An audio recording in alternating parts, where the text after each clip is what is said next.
the community members that shared tips so that our law enforcement could act. We mourn the loss of beautiful souls today and pray for those who are continuing to fight for their lives. Every Spartan student, parent, and staff member should know that Michiganders and Americans everywhere are thinking of you today. President Biden and I spoke last night. He pledged his support and the thoughts of an entire nation, and we will work together to do what is necessary to help MSU community heal. We're all broken by an all too familiar feeling. Another place that is supposed to be about community and togetherness, shattered by bullets and bloodshed. We know this is a uniquely American problem. Today is the 5th anniversary of the Parkland shooting. We're mere weeks past the Lunar New Year shooting at a dance hall, and a few months past a shooting at an elementary school in Uvalde. And looking back at a year marked by shootings at grocery stores, parades, and so many other ordinary, everyday situations, we cannot keep living like this. Our children are scared to go to school. People feel unsafe in their houses of worship or local stores. Too many of us scan rooms for exits when we enter them. And many of us have gone through the grim exercise of figuring out who our last call would be to. Last night, a lot of kids on this campus made those calls. They worried for their lives and for their friends, for their fellow Spartans. Parents across Michigan were on pins and needles, calling their kids to tell them that they love them. As parents, we tell our kids, it's going to be okay. We say that all the time. But the truth is, words are not good enough. We must act, and we will. But today, let's hold the MSU and East Lansing communities close. And let's think of the families and friends of those who have lost, those fighting for their lives, and the countless Michiganders whose lives are forever changed by yesterday's shooting. We will get through this together, and we will do it with the full support of the state of Michigan and the U.S. federal government. And with that, I would like to hand this over to our Congresswoman Alyssa Slotkin. Thanks, Governor. I want to echo what the governor said about the response of law enforcement. Those of you who might have been listening on the scanner, you heard how deeply complex this operation was yesterday, with young people calling in tips constantly, with an unbelievably difficult area of environment to navigate. Law enforcement did an incredible job. We had hundreds respond from across the state. And I think it's a testament to those who hold the thin blue line for us, the ones that hesitate or do not hesitate when we need them. And I think we should recognize how desperately needed they were last night in our society in general. I want to thank the doctors and nurses and staff at Sparrow Hospital. They were on it. No one wants to live through a mass shooting like this, but they were prepared and they handled it with grace and humanity. As the representative of Oxford, Michigan, I cannot believe that I am here again doing this 15 months later. And I am filled with rage that we have to have another press conference to talk about our children being killed in their schools. And I would say that you either care about protecting kids or you don't. You either care about having an open and honest conversation about what is going on in our society or you don't.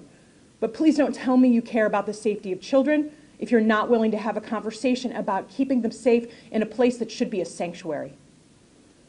Now, the Spartan community is incredibly connected and proud.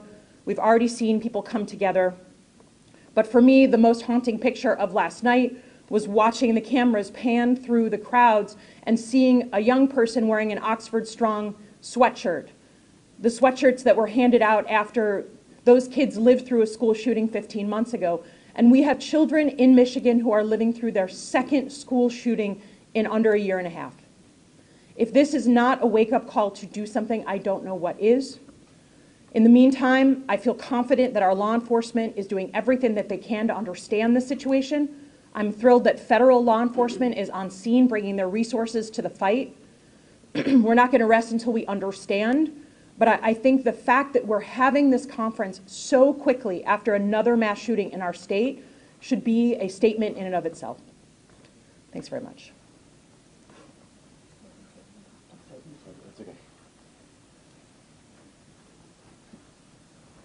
Well, on behalf of the community, I'm Mayor Andy Shore, Mayor Ron Bacon, East Lansing. City of Lansing. This is the morning that nobody ever wants to have. This is the day that nobody ever wants to be standing up at a lectern. When you get elected, you want to talk about the great things in your community and not this. But here we are. I do want to thank the Lansing residents who stood up. These many tips you've heard about came in from many of our residents, and as a result, the shooter was identified and the threat was neutralized. So we are very proud of our citizens in Lansing. There's going to be so much fear. It's not just the students, it's the community. I've heard from parents and citizens who didn't know what was going on. So I want to share, we have a community mental health resource that is open 24/7. It's a crisis services department, 517-346-8200. And I also want to share in the incredible job that was done by our law enforcement, LPD, ELPD, state police, Ingham County, and of course MSU. This is what they train for, and today and yesterday they were able to show that they are prepared. It's not something you ever want to do when you train, but they were prepared and they were excellent. As of today, East Lansing Hannah Center will be available to students in need of resources, and counseling will be available all day. We'll be working with the Department of Health Services today as well to extend other additional things to the community. I just want to say, as Mayor of East Lansing, when I introduce myself, I'm the Mayor of East Lansing, home of Michigan State University. We are indivisible. This Spartan will thing is real. I want to send out my deepest regrets and remorse to the families that lost children, the fear stricken in the children. At Michigan State, for my children, I'm a dad here in this community. It is like a playground for them. It's where you go and have your first experiences and taste of college life and fun and all those types of things. And I'm just shattered today. My heart aches for our community, and we'll be present. We'll be here in support. President Woodruff of the entire community of Michigan State University will stand hand in hand, and this is just the beginning. We will find a way forward. I don't want to stand up here and try to communicate that we have the answers at this point, but as Congressperson Slotkin said, we're going to find the answers. We're going to figure some stuff out here. This has gone far enough. Thank you.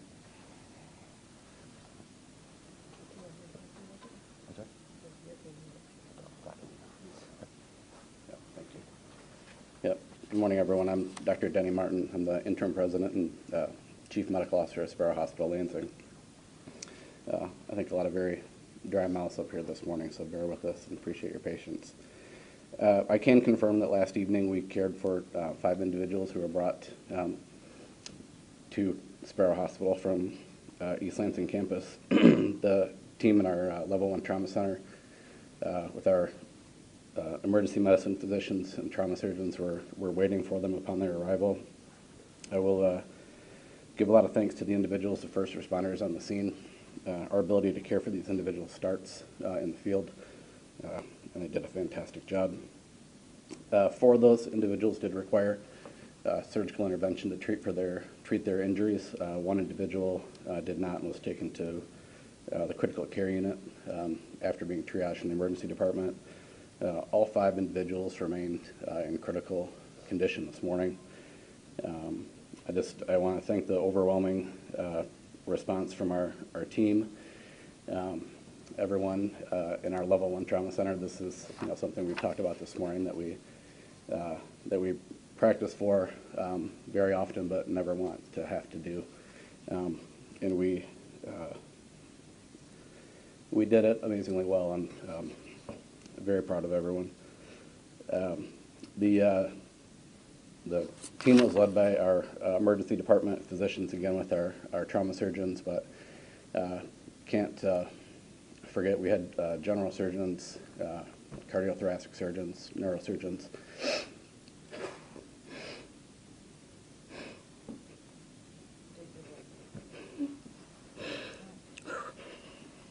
Didn't get a lot of sleep last night, sorry. So many people that just came in.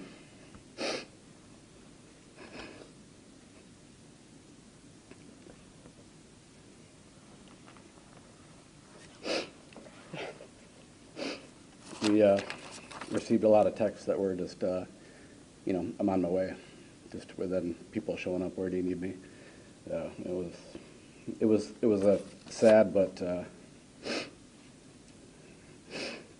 very proud night for all of us here. So I can't speak to anything about the identity of the individuals, but I'm sure we'll have some time for questions afterwards. But again, everyone is in critical condition at this time, but actively being cared for by our team at Sparrow. So thank you all. Good morning. My name is Teresa Woodruff, and I serve as the interim president here.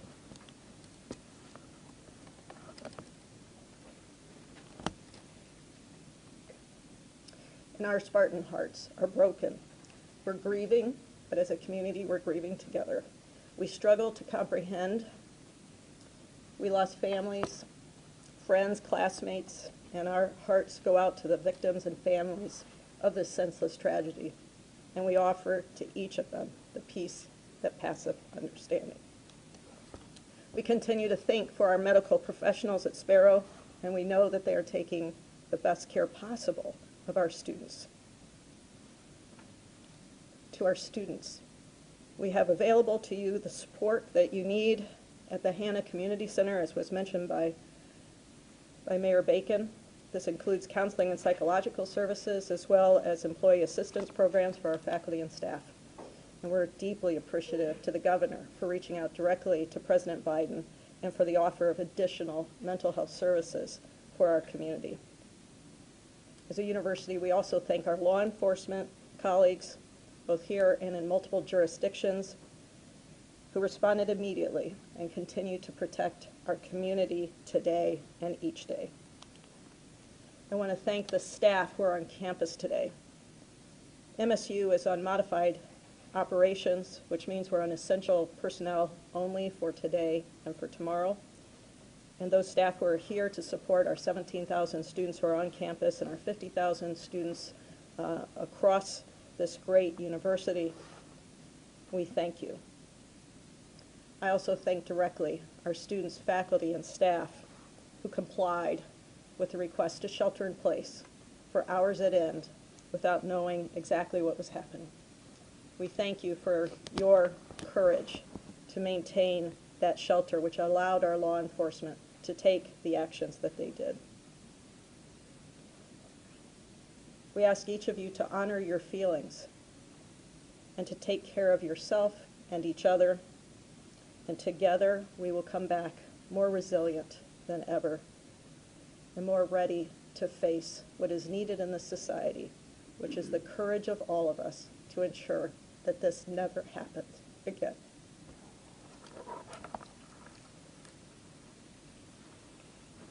Good morning.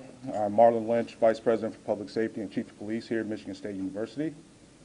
You've heard by several people in regards to the response of first responders last night. Their work continued through the night, processing crime scenes, obtaining additional statements, additional evidence, tireless work hours. We're not only bound by our duty, but a large percentage of us are invested in our community. We went to school here, we have children here, we have family. This is us. This is part of us. These partnerships are great. Our processes will continue with this. We will continuously be joined by our partners as we are here today with the FBI, the state police, as well as Lansing Police Department in East Lansing. And I hate to even go down the list because there's so many agencies that responded last night, continuously responding and asking how can they help. And it was all in a timely manner. very timely with that. You will hear a recap of the incident and as well as some updates based on the events that have occurred overnight in regards to our students that were involved and also the suspect.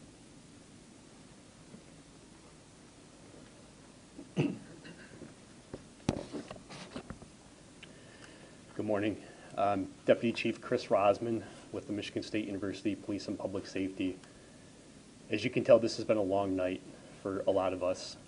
We have been committed from the beginning to being as transparent and getting as much information out as possible. And we're going to continue to do that throughout the day and as this investigation moves forward. I'm going to start with a brief recap of the incident yesterday. This tragic situation unfolded shortly before 8:30 p.m. The first call that we received was from Berkey Hall. Berkey Hall is an academic building on our northern campus that borders downtown East Lansing. Initial calls reported shots fired in that building, and there was an absolutely overwhelming police response to that initial call. We had officers in that building within minutes, and in that building they encountered several students who were injured. We can confirm that 2 of the deceased were in Berkey Hall, along with several of the victims. While the officers were managing that scene at Berkey Hall, we began receiving additional reports of another shooting at the MSU Union building just to the west of Berkey Hall, right on the corner of Abbott and Grand River. Officers redeployed to that location where we did locate 1 additional victim. We do have 3 total deceased and 5 victims at the hospital. We can confirm that all 3 deceased were MSU students. We can also confirm at this time that all 5 of the injured victims at the hospital were also MSU students. We will release the names of those students later today, once we work through some notifications and make sure that the family's aware that we're going to release those names. The suspect in this case was located at approximately 11:35 p.m. in the city of Lansing. The suspect was located by units that were assisting in looking for that suspect after the shootings. The suspect is deceased due to a self-inflicted gunshot wound, and we are prepared to release the name of the person who committed these homicides at this time. We have previously confirmed that he was 43 years old. He's a male. His name is Anthony. Last name is McRae, M-C-R-A-E. Anthony Dwayne McRae is a 43-year-old male. We would like to sincerely thank our community for their help. Because of our quick release of the photograph from the campus security cameras and the help from our community, it was a caller's tip that led law enforcement to that suspect in the city of Lansing. We cannot thank the public and the community and the person who called in that report enough for being observant, for following our messaging, and for being vigilant and contacting us immediately.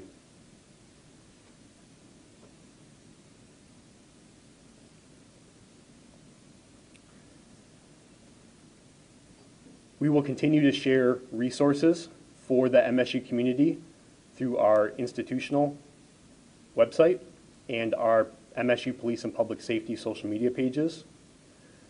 We know that this news may be difficult for those within our campus community and beyond, and it's important to remember that some It's important to remember that the grief that some individuals may be experiencing is normal, and there are a number of ways in which individuals can seek support, including talking with friends, family, and colleagues to process this, and taking advantage of many of the resources that we have provided. We are prepared at this point to take some questions.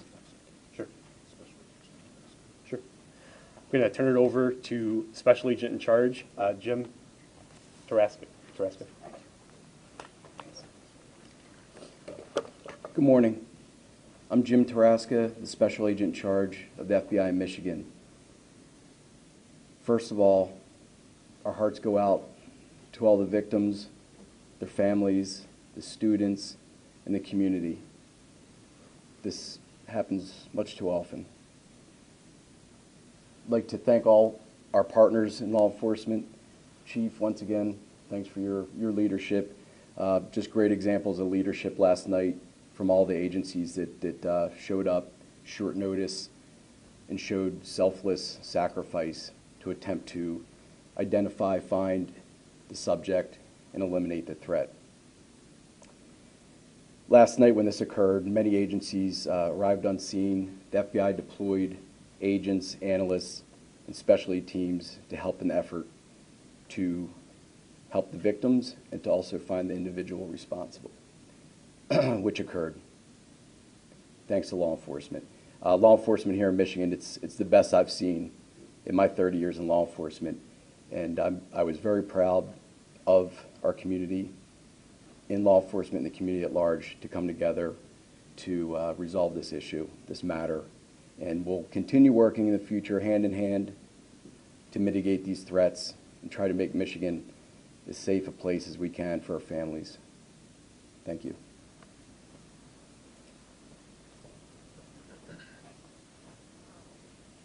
So I think we are prepared to take some questions now. Again, I do have to reiterate, this is still fluid, it's still ongoing. There are still crime scenes that are being processed, and we still are in the process of putting together the pieces to try to solve, to try to understand what happened and why it may have happened. So we're still working through that. So we will go ahead and take some questions at this time. Seven, Deputy Chief, can you Hold on. discuss at all? Hold on. potential Go ahead right there. Thank you. There was a large police presence at a home on Creston Avenue and East Howe Avenue in Lansing. Was that the suspect's home? So I can't confirm the actual location or address. Okay. We are aware that there was a search warrant executed on a residence that was connected to the suspect in this case. We're not prepared to share that specific location at this point. Do you have any information on the firearm and whether it was registered to the individual who suspected of using it? So at this point, we have no additional information on the actual weapon that was used in the incident.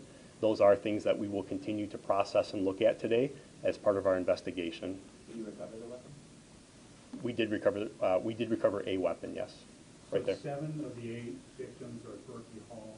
The 8th is at the Union, and the Union victim also, the one that passed away. Is that correct? There were two of the victims from Berkey Hall are deceased. One victim from the Union is deceased. There are 5 additional victims that are at Sparrow Hospital. I cannot confirm where all 5 of those victims, which building they were in. I believe most of them were from Berkey Hall, but I can't confirm that. I'm going to go right there. Yes? I understand the first, you said officers arrived shortly after the 8:30 call, but in the second building, can you describe the timetable of what it took to get to the MSU building? Because officers were already within a distance of what is happening. Yeah, the MSU Union is within very close proximity to Berkey Hall. It's within walking distance. I would describe it as less than a block to the west of Berkey Hall. All indications at this point point to the fact that the suspect exited Berkey Hall and walked over to the MSU Union. When those calls initially started coming in from the Union, we were able to quickly redeploy resources to the Union, and the suspect actually quickly fled that building. He was not in the building for that long. So when you say redeploy, how much of a timetable is between that? I can't get into specifics on the time frame right now, but that will be part of the investigation that we'll look at is the time between those two incidents. Right there.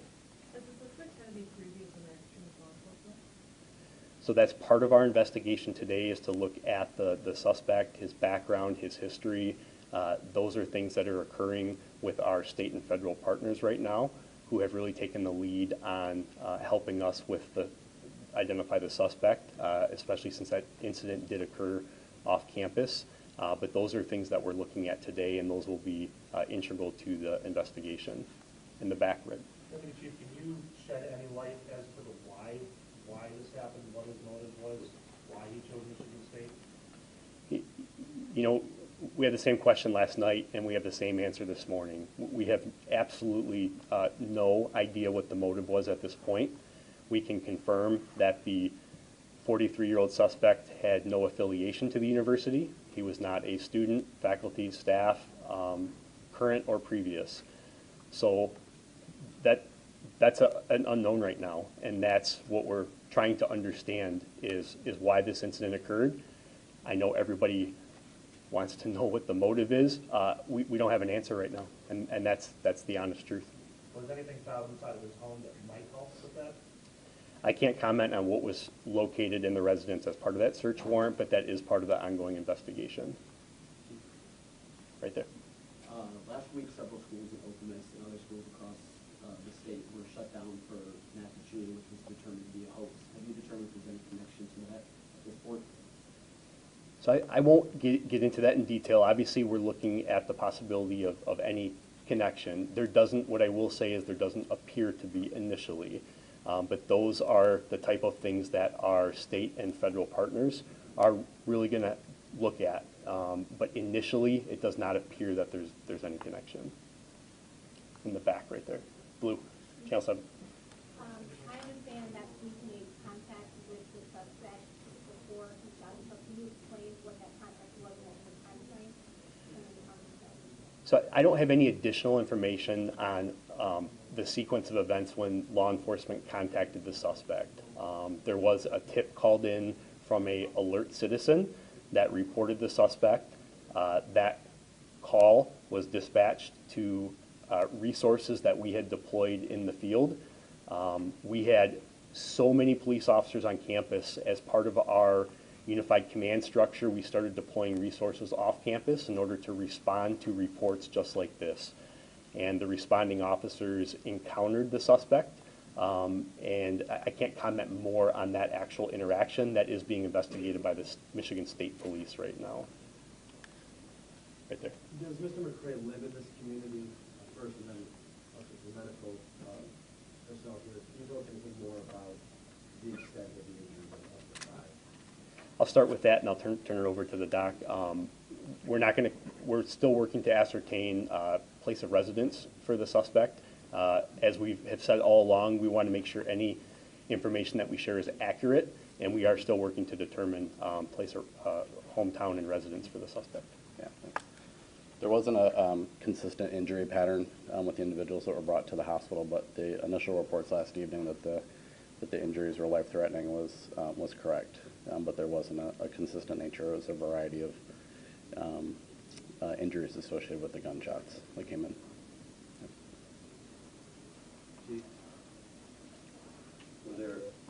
Were there any other weapons recovered on the suspect or around the suspect after he took his own life, and weapons and or ammunition? So again, I can't comment on that specifically. That will be part of the investigation. That scene that occurred is being investigated by the Michigan State Police. And I can't comment on what evidence was recovered at that specific scene. But you did say that you recovered one weapon. We do have at least one weapon, yes. Used in the incident on campus? That's part of the investigation, and we'll work to determine that. We'll take one more question. If I may. We'll go two. We'll come back to that. In regard to the timing of the tip, roughly you came out at around 11 o'clock shortly thereafter with the first news briefing and released the picture. Suspect was encountered before midnight, so this tip came within minutes of you guys releasing this photo, or can you clarify? Yeah, no, that's absolutely correct. As soon as, during this incident, when it was ongoing, and you can imagine the number of moving pieces, we had MSU Police and Public Safety investigators reviewing surveillance footage, and they quickly determined that we had a picture of the suspect, and we quickly disseminated that publicly. And you are correct, it was shortly after we released it that he was recognized by an alert citizen.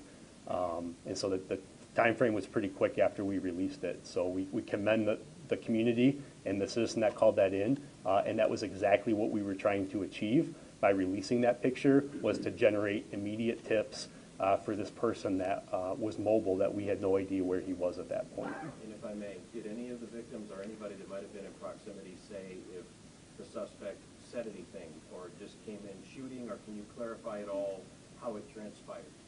So that'll be part of the investigation in terms of what the suspect did or said. There are numerous witnesses that we have interviewed, and we will start to put those pieces together and see. But I don't have that information right now in terms of if the suspect said anything when he committed these heinous crimes. Thank you. In the back, that's. How long will resources be provided to students on top of, will there be any extensions on school-related and school activities? We will provide the resources the students need for the time period they need, and again, we thank the federal government for their response. We will be in modified operations for the next 2 days, and then we will move into a period where classes will be canceled until Monday morning, but campus operations will resume. Medical staff, one other question? One more we for that. We understand the patients are still in critical condition. Can you tell us what their prognosis is for recovery? It's still very early on. You know, this is the injuries occurred just over 12 hours ago, so their conditions are evolving. Again, I'll say that they're all absolutely in a critical condition, but there's varying degrees of that. But I think it's just too early. It's too early on in their course to give any kind of prognosis.